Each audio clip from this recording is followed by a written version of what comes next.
Gloria al Señor. Mateo capítulo 5, versículo 21. La palabra del Señor dice así: oísteis que fue dicho a los antiguos, no matarás, y cualquiera que matare será culpable de juicio.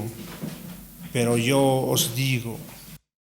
El versículo 21 hasta el versículo 48, el Señor comienza a dar ejemplos de la justicia verdadera de Dios en relación a la justicia hipócrita, manipulada, superficial, tradicionalista que los judíos enseñaban al pueblo de Israel.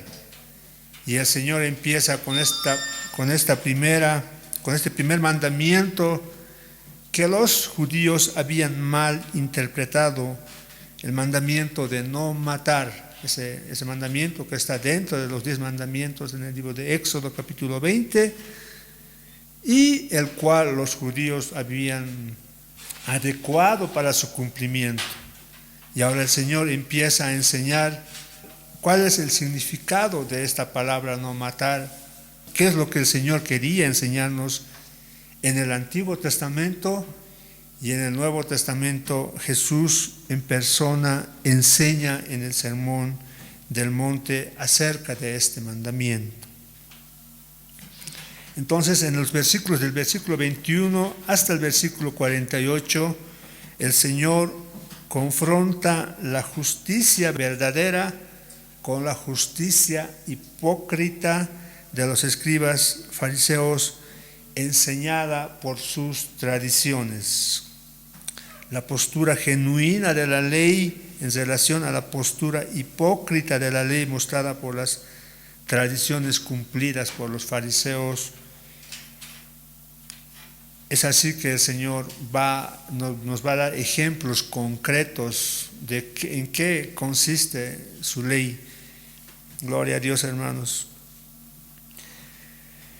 Y nuevamente el Señor empieza a hablar que lo principal en el cumplimiento de la ley es las intenciones que hay en el corazón. Si volvemos a Mateo 5:20, dice ahí la palabra de Dios que os digo, dice, si vuestra justicia no fuere mayor que la de los escribas y fariseos, no entraréis en el reino de Dios. Paz del Señor, hermano. El Señor está hablando, hermanos, acerca de la justicia interna que está en el corazón de los seres humanos. Mateo 21, del versículo 21 al versículo 48, el Señor vuelve a enfatizar las normas divinas para vivir en su reino. Como si queremos ser ciudadanos del reino, si queremos entrar a vivir al reino de Dios, el Señor vuelve a enseñar que lo principal es la justicia interna. Lo que hay en nuestro corazón es lo que Dios valora en las personas, no tanto lo que nosotros mostremos. Nuestra justicia interna es lo que Dios quiere. Quiere cambiar los corazones de las personas.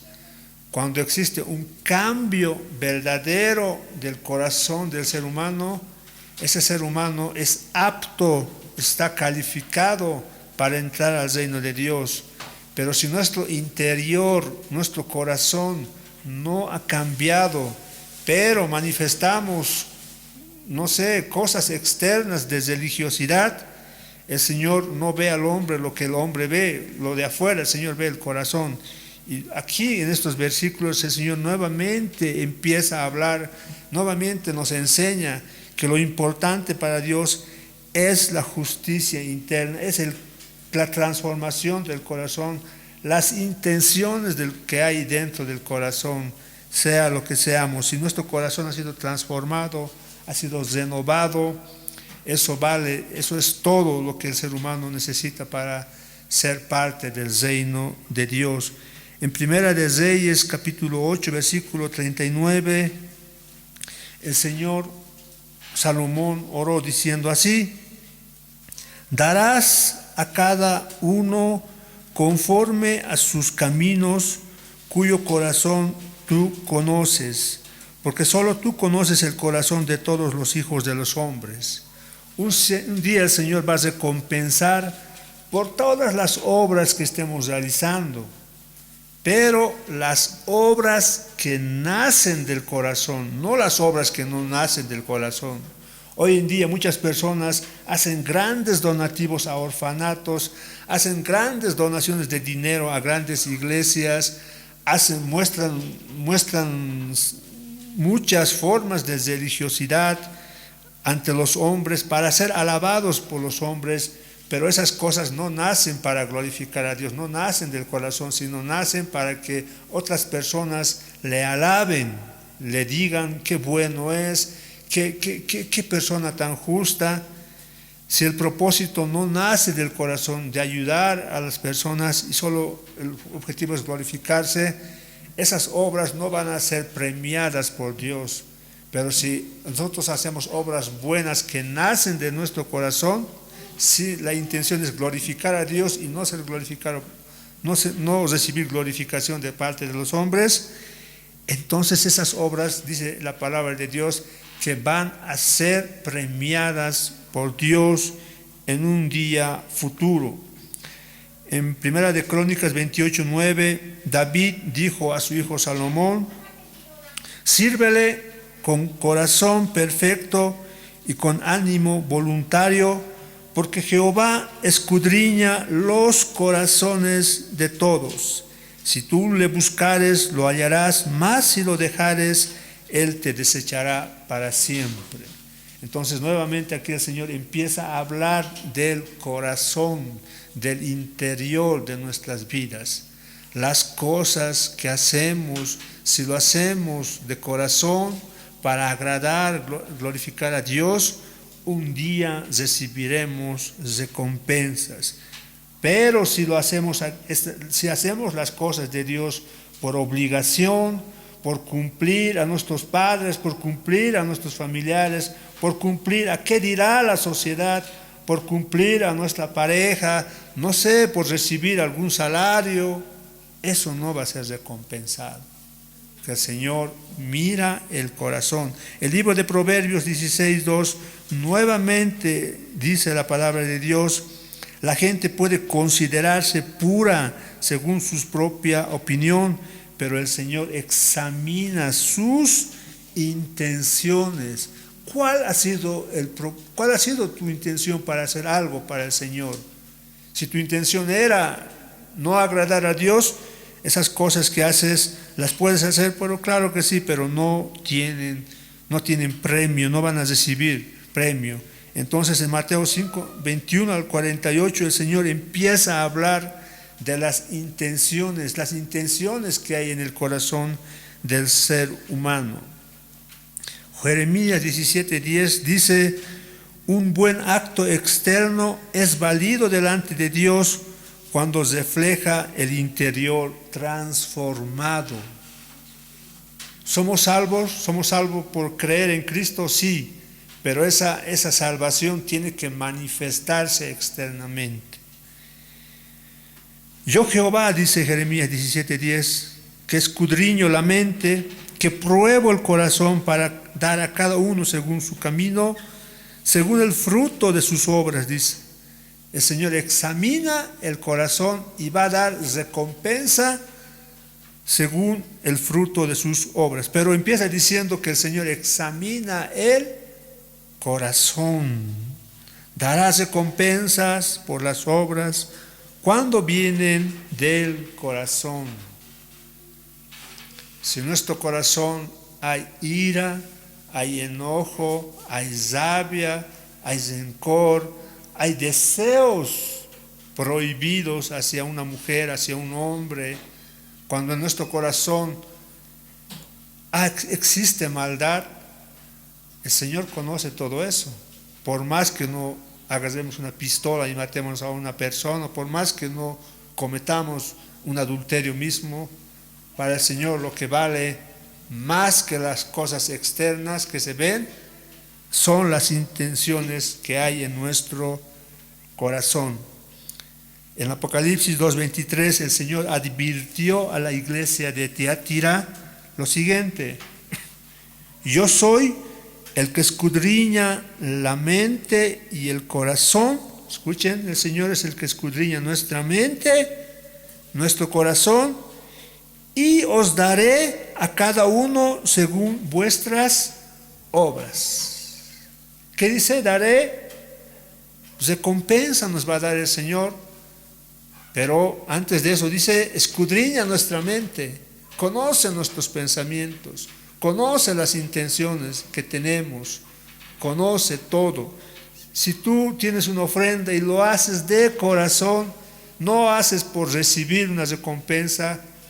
Muchos dan para recibir, que también es bíblico, pero si la intención es agradar a Dios por lo que Dios te ha bendecido, entonces vas a recibir recompensa, ya sea en este mundo o en el mundo futuro que se avecina muy pronto para todos los creyentes. La conducta externa agrada al Señor cuando corresponde de actitudes y motivos internos. El Señor se alegra de las obras que sus hijos hacen cuando estas obras nacen del corazón de sus hijos. Pero ¿qué pasa cuando hacemos puras obras pero no hay intención en nuestro corazón? Lo hacemos por obligación. Eso no vale nada para el Señor.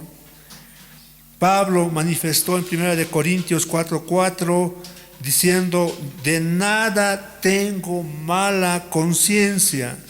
El Señor, dice, manifestará las intenciones de los corazones y entonces cada uno recibirá su alabanza de Dios en el futuro. Si nuestra conciencia, nuestra mente no tenemos una mala conciencia, entonces el Señor en el futuro, dice, va a premiarnos por todas las cosas. Pero, sin embargo, las supuestas buenas obras de los orgullosos escribas y vanidosos fariseos, o sea, escuchen, orgullosos escribas, vanidosos fariseos, no nacían del corazón, venían de personas que no se caracterizaban porque eran pobres de espíritu, eran personas que no se lamentaban por su pecado, eran personas que no tenían misericordia, eran personas que no tenían hambre y sed de justicia, y a estas personas el Señor les dijo: raza de víboras, sepulcros blanqueados, hipócritas, hijos del diablo. El Señor les dijo mientras estuvo acá. Y recuerden que los fariseos orgullosos, hipócritas, los saduceos, esos religiosos, ayunaban creo que 3 veces por semana, diezmaban de todo lo que tenían, hacían constantemente lavamientos, se purificaban, cuando tocaban a un gentil se lavaban, estaban todo el tiempo en el templo orando, hacían largas oraciones, cosas que muchos cristianos no hacemos, y la gente decía: estos son verdaderos representantes de Dios. Pero esas cosas que hacían no nacían de su corazón. Y más bien, ¿qué había en su corazón? Orgullo, ira, vanagloria, rabia, egoísmo, muchas obras de la carne. Y el Señor no les dijo: qué buenos hijos son. Los confrontó y les trató de una manera fuerte. Por eso, hermanos, hagamos lo que hagamos, tiene que nacer de nuestro corazón. No basta con hacer obras. Las obras que hagamos tienen que nacer del corazón. Eso es lo que el Señor ahora va a confrontar en Mateo capítulo 5, del versículo 21 al versículo 48, y va a tomar muchos ejemplos de por qué ellos estaban mal y muestra cuál es las verdaderas buenas obras, las verdaderas buenas intenciones, y todo se relaciona con el interior del ser humano, el corazón del ser humano. Mateo 5:21 dice, oísteis que fue dicho a los antiguos. La frase oísteis que fue dicho hace referencia a enseñanzas rabínicas y tradicionales. Y el Señor va a contrastar, va a comparar esas enseñanzas que recibieron de sus ancianos, esas tradiciones que recibieron de los rabinos judíos, maestros, con la enseñanza divina de la palabra de Dios. O sea, va a comparar las tradiciones en relación con lo que realmente dice la palabra de Dios. Y mucho ojo, esas tradiciones citaban la palabra de Dios del Antiguo Testamento y le han dado una interpretación los fariseos. El Señor cita las mismas palabras que ellos enseñaban, pero le da el verdadero significado. Entonces contrasta, compara y relaciona. Sigue diciendo Mateo 5:22, pero yo os digo, o sea, cuando dice al Señor, pero yo os digo, o sea, oísteis que fue dicho por los ancianos, por los antiguos, es la enseñanza de los judíos tradicionalistas, y el Señor en cada enseñanza dice, pero yo os digo. En otras palabras, podríamos cambiarlo y decir, ¿qué dice la palabra de Dios? ¿Cuál es el verdadero propósito de la palabra de Dios al citar estas palabras? Con esas frases el Señor estaba mostrando que no había venido a abrogar la ley, sino vino a cumplir el verdadero significado de la ley. Y el Señor muestra 6 ilustraciones, 6 ejemplos concretos. Se refiere, primeramente habla de 2 mandamientos que están en Éxodo 20 y habla de no matar y no cometer adulterio. Empieza a hablar del asesinato, empieza a hablar del adulterio, empieza a hablar del divorcio, empieza a hablar de los falsos juramentos, empieza a hablar de la misericordia, ojo por ojo, diente por diente, y termina hablando de que debemos amar incluso a nuestros enemigos, cosa que no enseñaban los fariseos tradicionalistas, los judíos.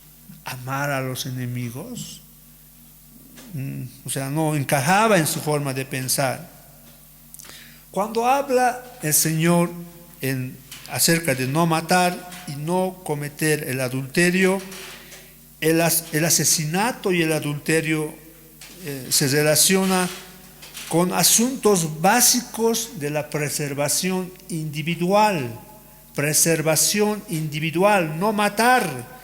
Cuando matas, eliminas a un individuo dentro de una sociedad, podríamos decir. Y cuando habla acerca del adulterio, habla de la preservación social. ¿Qué provoca un adulterio? Destrucción de la familia. Cuando se destruye la familia, se destruye la sociedad.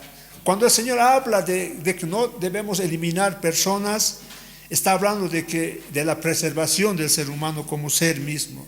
Cuando habla del adulterio, está hablando de la preservación de la familia, porque la principal causa de los divorcios, de la separación de una pareja, es el adulterio. Y a continuación el Señor empieza a hablar, sigue hablando. Bueno, los 2 primeros temas que habla es matar, el adulterio, luego habla del divorcio, de los falsos juramentos, y como les dije, sigue hablando habla también de la misericordia, de la justicia que Dios quiere para todos los seres humanos, ojo por ojo, diente por diente. Es una enseñanza que hace que el castigo que uno cometa no exceda al delito cometido, no sea mayor. Si yo he robado o si he matado, tengo que pagar con el mismo nivel de castigo debo de tener. No puede ser que yo robe un pan y me metan a la cárcel por 30 años, o mate a una persona y me den cárcel por un mes. O sea, lo que estas palabras que dije, ojo por diente, ojo por ojo y diente por diente, el Señor pone en equilibrio la justicia que deben tener los hombres. Y luego al final habla del amor al prójimo y de aborrecer al enemigo. Es la enseñanza que enseñaban los tradicionalistas, pero el Señor nos dice que debemos incluso amar a nuestros enemigos. Gloria al Señor. Oísteis, sigue diciendo Mateo 5:21, nuevamente volvemos. Oísteis que fue dicho a los antiguos. Ahora, ¿qué podemos entender cuando dice fue dicho a los antiguos? Otras traducciones dicen los antiguos dijeron o declararon. ¿A quién puede referirse? O sea, ¿qué es lo que puede entenderse con esta palabra dicho por los antiguos? Puede tal vez referirse a la palabra verdadera revelada por Dios. ¿Estará hablando de la verdadera palabra revelada por Dios? En parte sí, pero en parte no. ¿Por qué? Porque cuando dice no matar, está hablando de los 10 mandamientos. Pero a continuación viene la añadidura de estos religiosos judíos. Jesús, al contrastar, al darle contra la enseñanza, al darle una contra a la enseñanza que habían aprendido por los antiguos, entonces si Jesús contradecía eso, entonces el Señor estaría contradiciendo la palabra de Dios. Por lo tanto, cuando dice oísteis que fue dicho a los antiguos, no se refiere a la palabra de Dios revelada, sino a la enseñanza de los hombres fariseos, escribas. Cuando dice oísteis que fue dicho, no se refiere a la palabra de Dios revelada, sino a la enseñanza de los fariseos, de las tradiciones. Ahora, si se refiriera a la palabra de Dios verdadera, entonces el Señor estaría contradiciéndose, porque dijo el Señor, yo no he venido a abrogar la ley, sino a cumplir. Segundo motivo por lo cual podemos justificar, sustentar que no se refiere a la palabra de Dios, es que cuando el Señor se refiere a las Escrituras, siempre menciona Moisés mandó, o el profeta Isaías declaró, o escrito está, así utiliza palabras concretas. Pero cuando dice acá, oísteis que fue dicho a los antiguos, entonces es una palabra muy general, no es específica. Entonces se refiere a la enseñanza de estos ancianos, estos religiosos judíos, escribas, rabinos, ancianos, las cuales habían tergiversado, habían metido costumbres, tradiciones, que en vez de aclarar la palabra de Dios, estaba confundiendo, estaba malinterpretando la palabra del Señor, que había sido revelada. Y un motivo más por el cual no puede referirse a la palabra de Dios revelada, es que a los rabinos de generaciones pasadas se les llamaba padres de la antigüedad, los hombres de hace mucho tiempo, y es a ellos que se refiere la palabra, entonces, antiguos. ¿Está bien? Cuando dice oísteis que fue dicho a los antiguos, se está refiriendo a las enseñanzas de estos religiosos. Y el Señor dice a continuación, pero yo os digo, yo voy a darles la verdadera interpretación de lo que dice el Antiguo Testamento. Un teólogo hace una comparación de las tradiciones, de las enseñanzas de los rabinos en relación a las tradiciones católicas, romanas y la Biblia a principios del siglo XVI. ¿Qué pasó en el siglo XVI? Las escrituras no se traducían a la lengua del pueblo.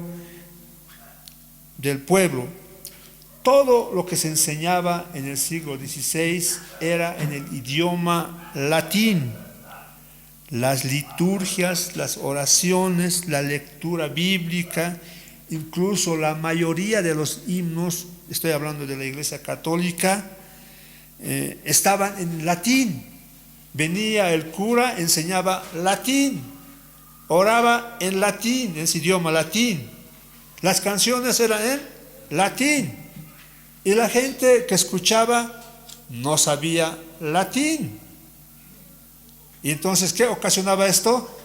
Que los oyentes no podían analizar, entender lo que estaba diciendo el cura o el sacerdote católico romano. Las personas no podían juzgar el sermón. Entonces la Biblia enseñaba lo que la iglesia decía que enseñaba. Por tanto, la iglesia puso su propia autoridad por sobre las escrituras. Lo que decía el cura era lo que decía la palabra. Y la gente no tenía la palabra, no entendía la palabra, todo era en latín. De esa manera, la palabra de Dios pasó a segundo plano y lo que decía el cura, el sacerdote, es lo que valía. ¿Se imaginan eso, hermanos, hermanas? ¿Qué ocasiona esto? Mi pueblo padeció por falta de conocimiento.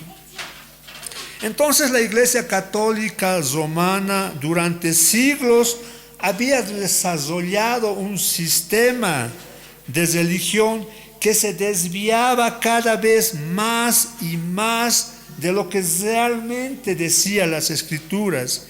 Era un sistema que el individuo común no tenía manera de investigar o verificar. La mayor contribución de la Reforma 1500, 1400, 1600 protestante, la Reforma protestante fue entregar la Biblia al pueblo en su idioma, en el idioma que entendían. En Alemania se les entregó la Biblia en el idioma alemán. En Inglaterra la Biblia se entregó en el idioma inglés, podríamos decir. O sea, ¿qué pasa cuando se le entrega la Biblia en su idioma que puede entender? Esa fue la mayor contribución de la Iglesia, de la Reforma, por los reformadores, Martín Lutero, Zwingli, no sé, Calvino, muchos hombres que tradujeron la Biblia, Cipriano Valera, Reina Valera, y esa fue la mayor contribución de estas personas al darles la Biblia al pueblo en su propio idioma, al darles la Biblia en su propio idioma y en sus manos.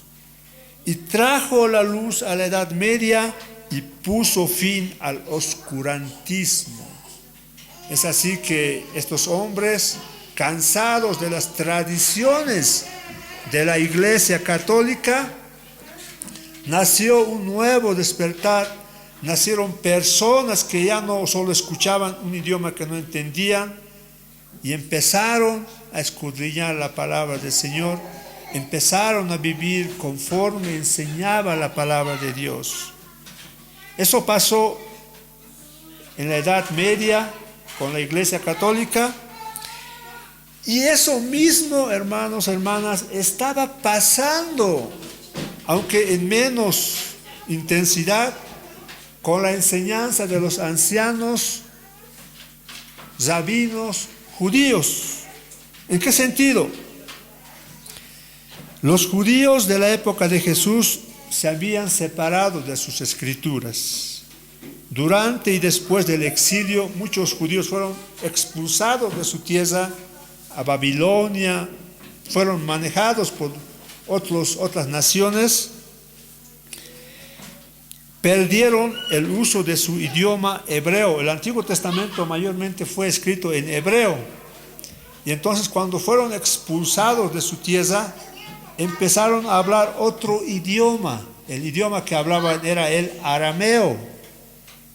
Y cuando volvieron del exilio a su tierra, en este caso Jerusalén, a Israel, a las tierras de Palestina, estos ancianos leían el hebreo, pero como la gente no entendía hebreo y hablaba arameo, ¿qué hacía la gente? No entendía. Y de paso estos maestros, podríamos decir, rabinos, fariseos, escribas, en vez de enseñar la palabra, estaban enseñando otro libro que se llama el Talmud. El Talmud, que era la recopilación de todas las tradiciones orales de los ancianos, y eso es lo que priorizaban, y no daban tanta importancia a la palabra revelada del Antiguo Testamento. Y de esa manera habían puesto por encima las tradiciones, las costumbres, y la palabra del Señor lo habían puesto a un lado, a un costado. Y el Señor, ¿qué les dijo a estos judíos tradicionalistas? Ustedes con sus tradiciones invalidan la ley de Dios. Luego les dijo hijos del diablo, sepulcros blanqueados, raza de víboras, asesinos. El Señor los trató de todos. Y la pregunta que les hago, ¿qué les dirá a estos católicos tradicionalistas? Porque para la Iglesia Católica la tradición pesa, es más importante que la palabra del Señor. En el día final, ¿cómo los tratará? Si le preguntas a un judío, a un católico, ¿por qué tú te arrodillas ante una imagen? Él te va a dar así explicaciones que no son nada bíblicas. Si le hablas acerca del purgatorio, te va a responder con un versículo mal interpretado. Pero eso es lo que dijeron, eso es lo que hemos aprendido, eso es lo que nos han enseñado. Cuando hacemos prevalecer, cuando damos más importancia a lo que hacían los antiguos miembros de las iglesias y hacíamos a un lado lo que dice la palabra de Dios, estamos comportándonos de la misma manera que estos judíos tradicionalistas, estos fariseos orgullosos, y existe una sanción cuando uno realiza eso. Dios nos libre de ser tradicionalistas, legalistas, poner las tradiciones por encima de lo que enseña la palabra del Señor. Y ahora el Señor va a confrontar las tradiciones con el verdadero significado de lo que dice la palabra del Señor.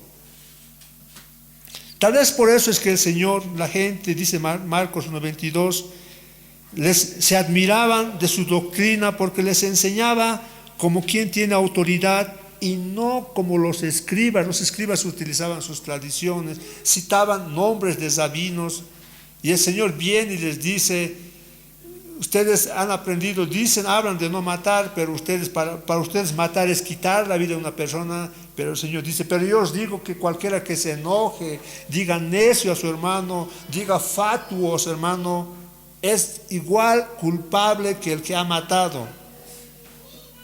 El Señor estaba causando un impacto con la interpretación de la palabra de Dios. Gloria al Señor. Y el Señor empieza en Mateo capítulo 5:21 diciendo: no matarás. Es el primer ejemplo que pone. Y cualquiera que matare será culpable de juicio.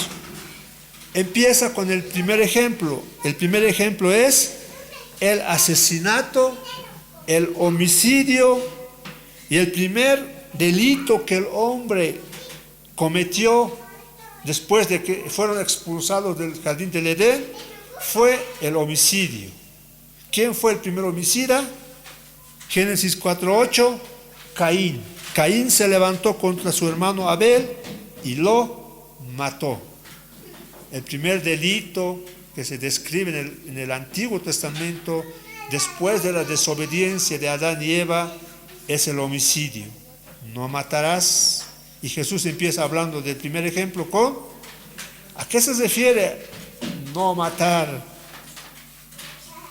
El asesinato desde el día que Caín mató a su hermano Abel, porque tenía envidia, porque tenía ira, porque se había enojado. Vean, hermanos, El asesinato no es que aparece alguien y yo lo mato, no. Tiene sus orígenes. La ira, el enojo, la envidia, el egoísmo en pensar en uno nomás. El primer delito fue el asesinato. Y el primer ejemplo que pone el Señor aquí en Mateo 5:21 es: no matarás. Y es parte de los 10 mandamientos. Desde ese día del Génesis, el asesinato ha sido parte constante de la sociedad humana. En los últimos años este delito se ha incrementado mucho. Existen millones y millones de asesinatos conocidos y desconocidos. Conocidos porque sabemos quién lo ha matado, pero también existen millones de asesinatos que no saben quién lo mató. El asesinato se ha vuelto tan común en las noticias que solo cuando es famoso la prensa hace cobertura, pero cuando uno no es famoso, no pasa nada. Vienen días, hermanos, así como vemos perros botados en las calles, ya no pasa nada. Vienen días en que vamos a ver, yo pienso, a seres humanos botados, tirados por la calle, por hambre, enfermedad, cosas que describe el libro de Apocalipsis. No van a ser ni mencionados, pero cuando muere un famoso, por más que sea un degenerado social, como este último jugador, todo el mundo le echa flores, pero sus ejemplos fueron malos ejemplos para la juventud. Todo el mundo cuando se muere le echa flores. Gloria al Señor. Es así que el asesinato se ha vuelto parte de la vida del ser humano.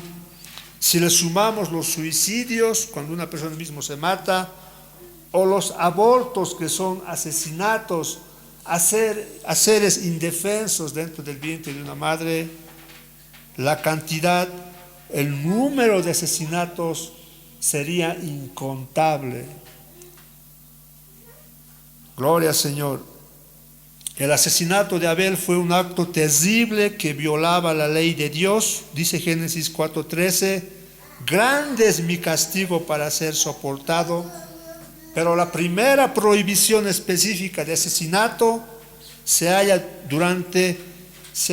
escrito cuando Dios estaba haciendo un pacto con Noé. Génesis 9:6. Dijo el Señor a Noé: el que derramare sangre de hombre, por el hombre su sangre será derramada, porque a imagen de Dios es hecho el hombre. Gloria a Dios. Entonces, en Mateo 5:21, al mandamiento específico del cual Jesús se refiere, se encuentra descrito en Éxodo 20, versículo 13, que dice: no matarás. Cuando dice no matarás, la prohibición no aplica a toda forma de matar a un ser humano. Aquí tiene que ver con el asesinato criminal, o sea, asesinato intencionado, premeditado, porque también existen otras formas de matar personas. La pena capital, Estados Unidos tiene la pena capital, se les condena a muerte, no prohíbe ese tipo de asesinatos. En guerras justas también existen muertes, tampoco prohíbe ese tipo de muertes. El homicidio accidental y la defensa propia tampoco se refiere a este tipo de muertes a seres humanos. Aquí la prohibición no matar se refiere a un acto voluntario, a un acto criminal, a un acto intencionado hacia su prójimo, y no a otro tipo de asesinatos, en este caso, como les dije, la pena capital, la guerra justa, el homicidio accidental por defensa propia.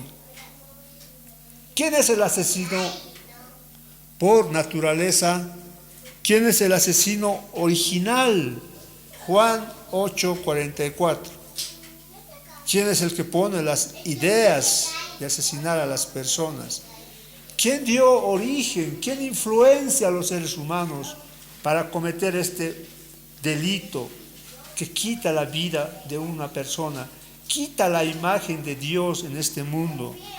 La respuesta es Satanás. Juan 8:44 les dijo a estos fariseos, a estos religiosos hipócritas: vosotros sois de vuestro padre el diablo, y los deseos de vuestro padre queréis hacer.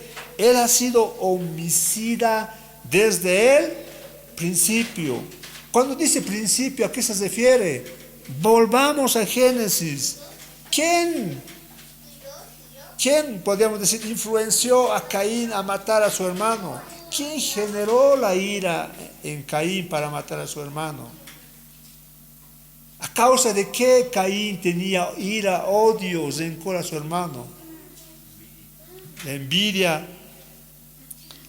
Desde que Adán y Eva desobedecieron a Dios por causa de Satanás, Satanás les dijo que si desobedeciera a Dios, desde ahí, hermanos, es que nace estos sentimientos de rabia, de odio hacia el prójimo. Entonces Satanás dice acá, él ha sido el homicida desde el principio y no ha permanecido en la verdad, porque no hay verdad en él. Cuando habla mentira, de suyo habla, porque es mentiroso y padre de mentira. Empieza hablando Juan de que Satanás es el primer asesino, es el padre de mentira. ¿Cómo es que engañó Satanás a Eva? Por medio de mentira. Y una mentira entró la maldad a Adán y Eva, trajeron hijos que tenían esa naturaleza corrompida a causa de la mentira, y a causa de la mentira es que Caín, con esa naturaleza corrompida, sintió ira, odio y mató. Pero los seres humanos son responsables por los asesinatos que cometen, al igual que son responsables por todos los demás pecados. Sin embargo, cualquier pecado, incluido todo asesinato, es inspirado en potencia por el autor, por el asesino, el homicida desde el principio, en este caso Satanás. Sin embargo, no podemos culpar todo al diablo por nuestros pecados. El diablo me ha hecho pecar. El diablo me ha mostrado que robara. No, el diablo, no, tampoco es así. Si bien Satanás corrompió a la naturaleza del ser humano, a causa de esa corrupción, la naturaleza humana caída comparte la presencia del mal de Satanás, que Satanás personifica. Pero dice la palabra de Dios, Mateo 5:19, Jesús dijo que es el propio corazón del individuo. Es del propio corazón del individuo, Mateo 5:19, que salen los malos pensamientos, los homicidios, los adulterios, las fornicaciones, los hurtos, los falsos testimonios, las blasfemias, etcétera, etcétera.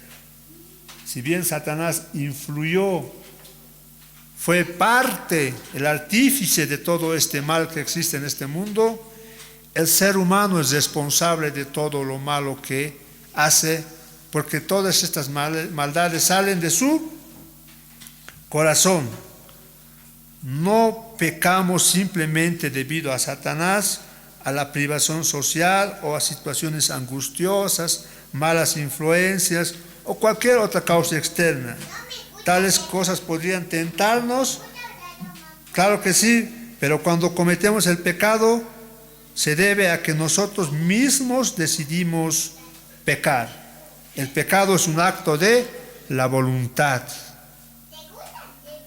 ¿Has robado? No lo hiciste porque Satanás te agarró la mano, te llevó y te hizo robar. No, tú lo hiciste. Y por todo lo que hagamos vamos a dar cuentas a Dios. Y en este caso, hablando del asesinato, cuando uno siente odio, rabia a su prójimo, es porque uno mismo ha generado todo eso en su corazón. No es culpa de Satanás, es responsabilidad de cada individuo. El Señor, la palabra es bien clara en contra del asesinato intencional.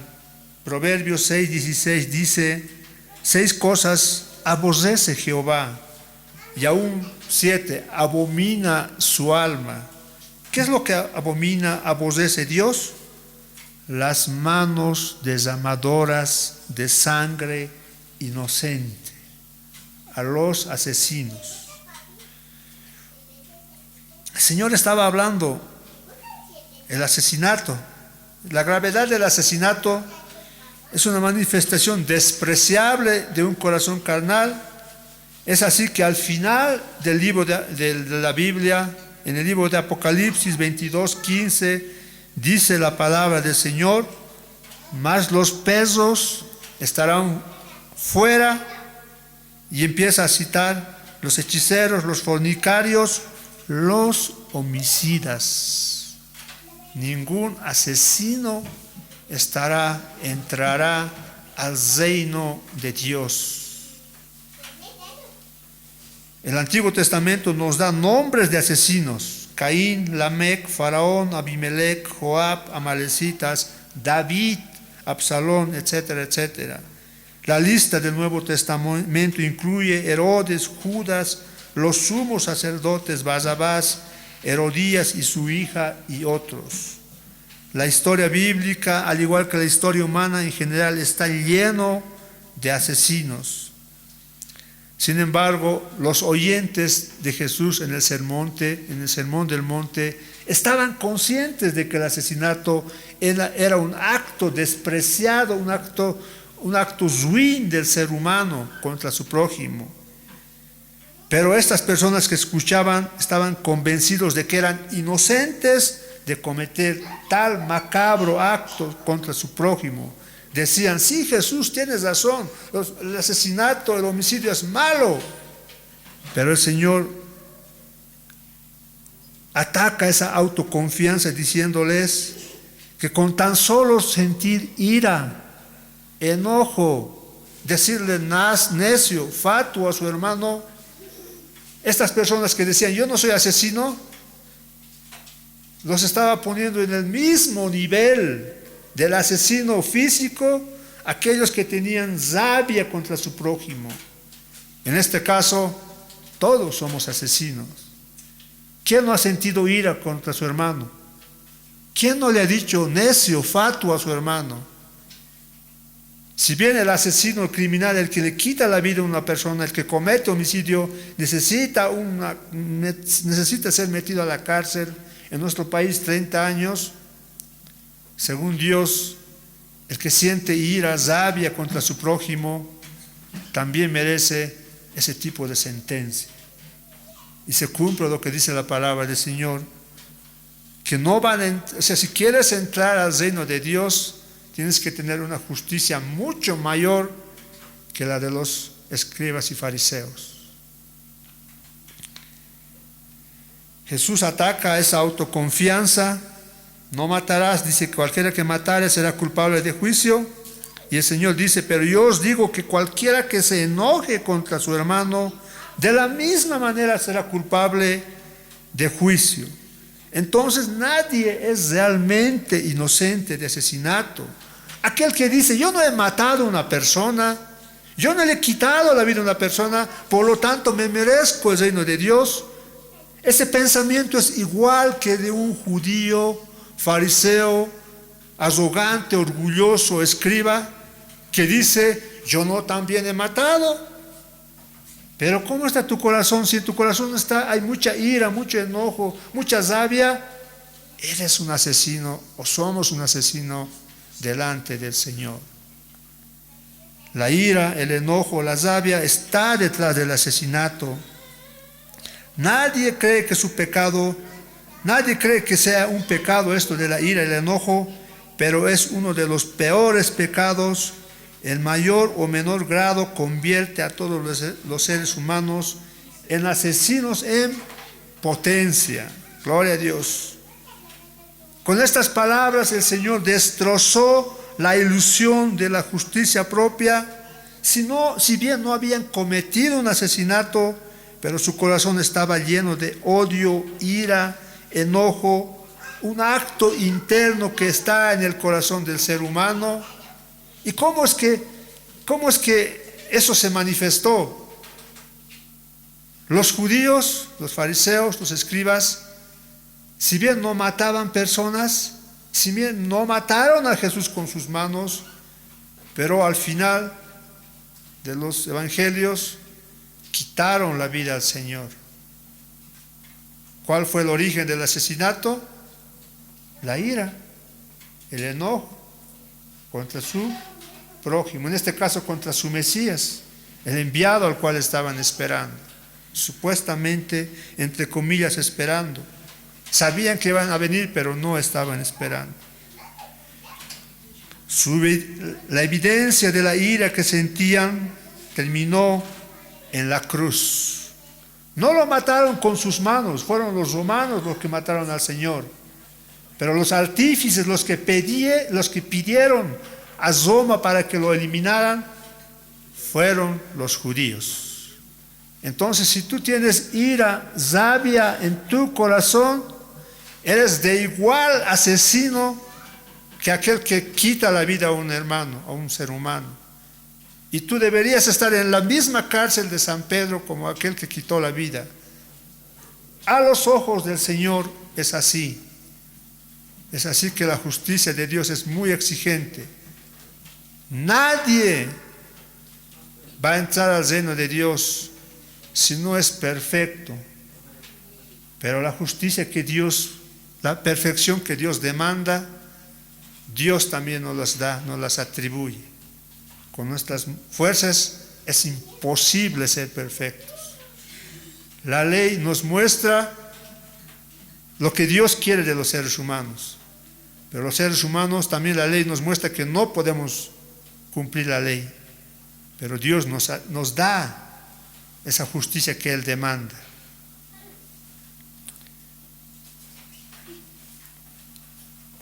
Gloria al Señor.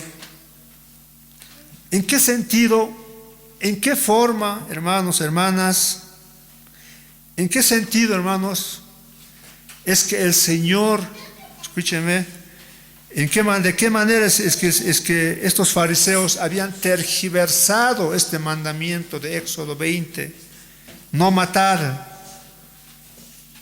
Primero, el castigo por el asesinato era la muerte. Génesis 9:6 dice: el que derramare sangre de hombre, por el hombre su sangre será derramada. Cualquiera que diere muerte a alguno, morirá el homicidio. O sea, la orden del Señor era: el que mate tiene que ser muerto. Esa era la palabra de Dios. Pero ¿qué habían hecho los judíos tradicionalistas?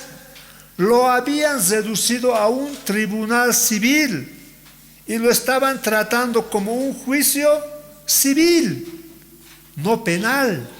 Penal es dar muerte, castigar. O sea, lo habían reducido a algo insignificante. Segundo, ¿por qué estos tradicionalistas estaban malinterpretando la palabra de Dios? No estaban tomando el carácter santo, ni siquiera se tomaba en cuenta. No estaban tomando el carácter santo de Dios. No se decía nada de la desobediencia a su ley, de la profanación de su imagen. No se decía nada en cuanto a la actitud interior, el corazón delictivo del asesino. No se hablaba de las intenciones de por qué ha matado. No se tomaba en cuenta de lo que Dios había dicho en el Antiguo Testamento. Estos religiosos con sus tradiciones lo habían reducido la muerte a un juicio civil, a un tribunal civil. De esa manera estaban violando lo que Dios estaba diciendo. Pero ¿qué dice Mateo 5:22? Y vamos a hablar un poco y la siguiente vamos a complementar. Dice el Señor: pero yo os digo. Era la palabra del Señor Jesús. Era la verdadera interpretación del mandamiento no matar. Yo os digo, Jesús le estaba diciendo, déjenme decirles lo que las mismas escrituras dicen. Ustedes no pueden justificarse por no haber cometido el acto físico del asesinato, pero el asesinato es mucho más profundo que eso. El asesinato se origina en el corazón, no en las manos. Empieza en los malos pensamientos y esto lleva a la consumación o no. Esa era la enseñanza del Señor. Y Juan, en primera de Juan 3:15, corrobora esto que Jesús dijo y dice la palabra del Señor: todo aquel que aborrece a su hermano o hermana, podríamos añadir, que es un homicida. Aquel que aborrece, aquel que odia, aquel que siente rabia por su hermano, que es un homicida. Y al final de Mateo 5, 21 al 48, donde da ejemplos de la justicia falsa versus la justicia verdadera, el Señor dice que debemos amar a nuestros enemigos, amar a aquellos que nos hacen daño. De esa manera nos libramos de este acto ruin del asesinato. Pero yo no he matado, yo no he hecho daño a las personas, yo no hago daño, yo no he matado. Como si nos comparamos con un asesino, nosotros ¿qué decimos? O sea, un asesino que ha matado a sangre fría con un palo a una persona, lo ha eliminado en la calle, y vemos, nos comparamos con ese asesino, decimos, pero yo no maté, yo soy bueno. Ese es el que tiene que ir a San Pedro, no sé, a Chonchocoro, 30 años, lo que sea, pero yo no. Cuando digo eso, yo me estoy comparando a un fariseo hipócrita, un hijo del diablo, que para el Señor asesino es aquel que odia a su hermano. Todo aquel que aborrece a su hermano es un homicida delante de los ojos de Dios. ¿Y sabéis? ¿Saben? Ningún homicida tiene vida eterna permanente en él. Primer mandamiento es amar a Dios sobre todas las cosas. Segundo mandamiento, amar al prójimo. Pero me ha hecho mucho daño. Eso no dice la Biblia. Si te ha hecho daño, si te ha quitado tus bienes, si te ha arruinado tu, no sé, lo que sea, debes amarlo. Debes amarlo. Y el amor no nace de nosotros, el amor nace de lo que Dios ya ha puesto en nuestros corazones. Todos tenemos pruebas, claro que sí. Estos días hemos sido probados, sí.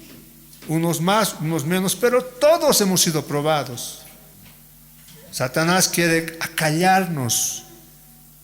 Pero saben, la palabra de Dios, si nosotros callamos, dice, las piedras hablarán. El mandamiento es hablar, proclamar el Evangelio, nos guste o no nos guste.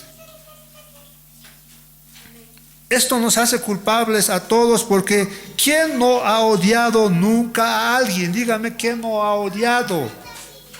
Unos han odiado a sus padres por el maltrato que han recibido. Unos han odiado a sus hijos por el mal comportamiento. Pero ¿quién no ha odiado? Díganme. El que no ha odiado, levante la mano y váyase al cielo, porque usted merece el cielo. Pero como no existe personas que no han odiado, nadie se merece el cielo. Pero gracias a Dios es que nosotros vamos a entrar al cielo. Porque cuando Dios nos diga inocente, no va a ser por las obras que nosotros hayamos hecho, sino por la obra que hizo Dios y creímos en esa obra. Fuimos justificados, declarados justos. Sin embargo, la humanidad está autoengañando. Por ejemplo, ¿qué dice una persona antes de morir? Pude haber hecho algunas cosas malas, pero en lo profundo, en lo más profundo, realmente no soy malo, dicen los seres humanos al morir.